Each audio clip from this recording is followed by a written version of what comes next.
on to our first video about learning items that we can assign to students. This one will specifically be talking about learning tasks. So I've just logged into the Ultranet and you'll see that I'm here on my landing page at the moment, and this will look fairly similar to yours, maybe a little bit different in terms of the layout.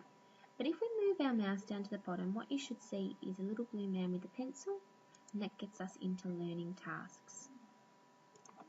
Okay, so here by default you will see that you are in personal planning, and the way to check that is just to see at the top left hand corner. Now this is a little bit like the personal planning that you do in your books, in that you can plan ahead for students the tasks that they will do in their assessment items, but obviously it's not assigned to them yet and they don't see it.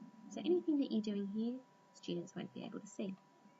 Now to plan a new learning item, all you need to do is press new, and as you can see there are 5 types of learning items here: discussion, journal, submission, task and reference. And the one we're going to focus on for this video is task. So click on task and it will open up this window. So a learning task is anything that students can complete offline. So you might have things like reading conferences, you might have things like on-demand testing, maybe even things, work samples, writing pieces that you want students to complete offline. Okay, the difference between this and setting it in a traditional way is that the feedback that you give the students will now sit in the Ultranet underneath their learner profile instead of sitting in records that you may have. So the data follows the students throughout their schooling, whether or not they change schools or change classes. The teacher of that class will be able to see the past history and the past assessment of that student. So to give this task a title, we just need to click in here. So I'm going to have students write a recount. Now beside the title you'll see an icon. To change that, all you need to do is press the little pencil button, and that will give you a whole lot of different icons to choose. Now in saying that though, I probably wouldn't recommend you changing the icon, and the reason being is this. As you can see now, the icon that's set by default for learning task, is a clipboard with a tick. And every learning task that you set will have the same icon. Now, when you go back to have a look through maybe a year's worth of planning documents and assessment items, you know that anything that has this icon can be completed off task by students. Whereas if you're changing the icon throughout, it's a little bit tricky to find that. So best to keep it as this icon for now. Underneath you'll see instructions with a little pencil. If you click the little pencil, a box will pop up for you to write instructions for students. So I'm going to have my students write a recount. I want them things to consider, a title, orientation, sequence of events. And obviously yours will be much more detailed than this, but that's okay. Because it's written in a box like this too, you can change the font, you can change the size of the text, you can change the colour of the text if you'd like, and you can centre it. So you can do a few things like that. Now underneath you can also probably see, hopefully, 2 little icons. The one right at the bottom, it looks like a paper clip, and that will let you attach a file. So things like if you want students to fill out an assessment rubric that you want them to keep in their file, they can, you can send this as an attachment, they can fill it out and you can keep it that way. If you've got any worksheets or something, or samples of text that you'd like them to read, you can attach it like that. And above that you'll see like a little microphone that actually lets you record the instructions. So that might be particularly handy if you've got some kids that are really auditory learners, or also potentially students that are going to have difficulties in reading the instructions, and you can do it that way. And all you need to do is press record and start speaking.